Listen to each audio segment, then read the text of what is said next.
पास कराया, हम भी एमपी थे। उस समय 5 किलो राशन का दाम क्या रखा गया? 2 रुपए किलो गेहूं, 3 रुपए किलो चावल। ये 12-13 रुपए कीमत थी।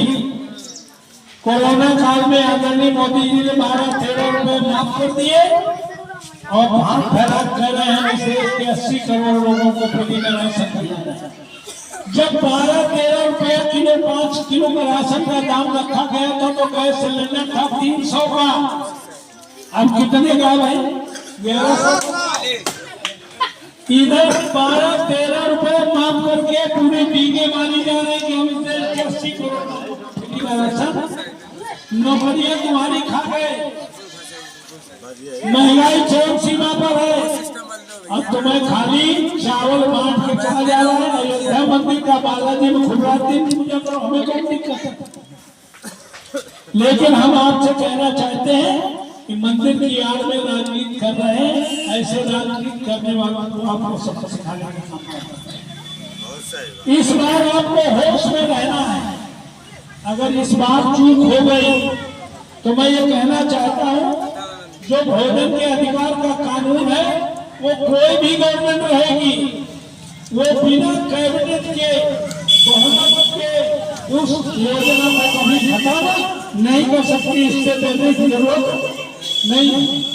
और जो 5 किलो राशन है उसमें पिछली बार 1 किलो नमक दे दिया, कहा कि तुमने हमारा नमक खाया है, नमक हलाली नहीं करना। क्यों भाई?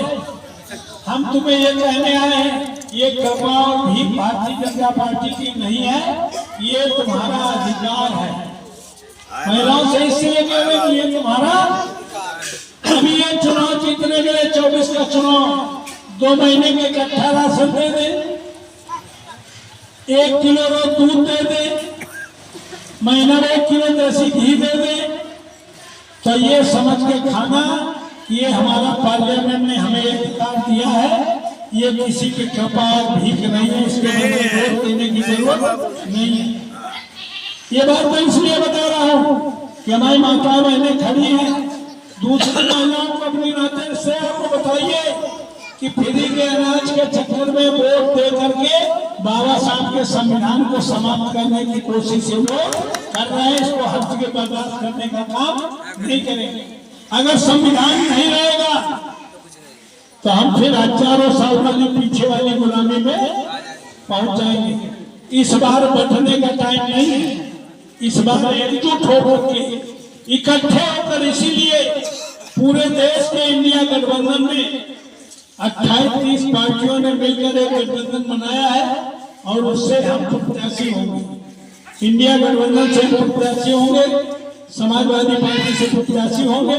हमारे तो बिल्कुल बगल में है, आपके जाने पहचाने पुराने सबके हमारे दरवाजे आम आदमी के लिए 24 घंटे खुले रहे। हमने पूरे राजनीतिक जिंदगी में कभी आने वाले नाम, उसकी जात, उसका दल, उसका धर्म, उसका क्षेत्र भी नहीं पूछा। हम आने वाले से केवल काम पूछते हैं। सार्वजनिक जीवन में लोगों को जात, धर्म, क्षेत्र जानते हैं। हमारे कंप्यूटर में गए हमें सारे भाई सारे 25-30 साल में कोई करोड़पति, अरबपति, लखपति हम पर भरोसा करता है कि नहीं करता, मैं नहीं जानता। लेकिन 25-30 सालों में हमने समाज के उस आखिरी व्यक्ति को भरोसा पैदा कराने में कामयाबी हासिल की है। जिसके पैरों में चप्पल ना हो, शरीर में कपड़ा ना हो, पेट में भोजन ना हो, हमारे पास आने तक के पैसे ना हो, अपनी समस्या करने का सपना हो। 150 किलोमीटर की 1 करोड़ की आबादी वाले कानपुर नगर देहात में समाज की आखिरी पंक्ति में खड़ा आदमी भरोसा करता है। अभी राजा पाल मोटे करने में मदद हो जाएगी, अभी चले जाएंगे मदद हो जाएगी। ये भरोसा समाज के अंतिम जो हमारे शरीर में अंतिम सांस का कायम रहेगा, ऐसा आश्वस्त करता हूँ। और मैं आपसे कहना चाहता हूँ, ये चुनाव अंतिम चुनाव है।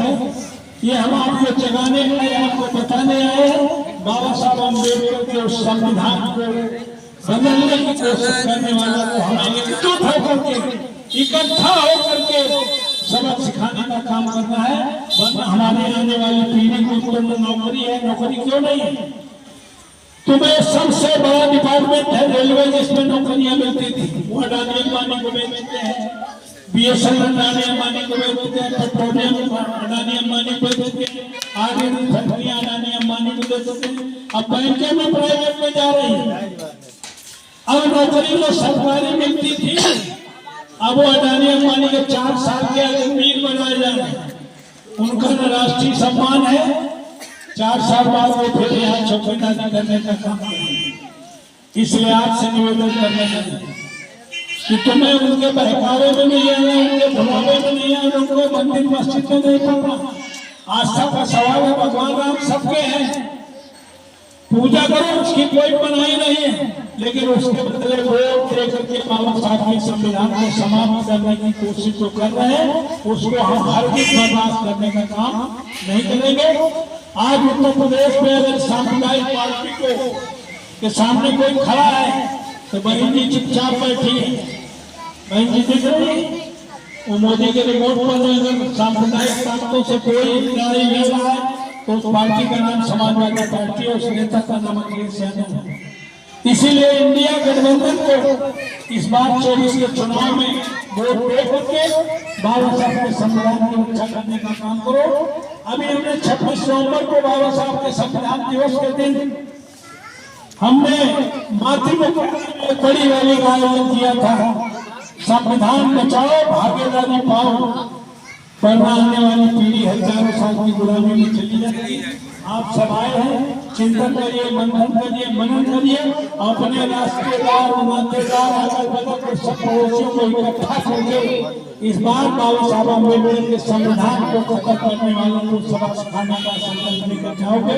इसी के साथ साथियों को, पक्षी साथियों को बहुत बहुत बधाई देते हुए माता जी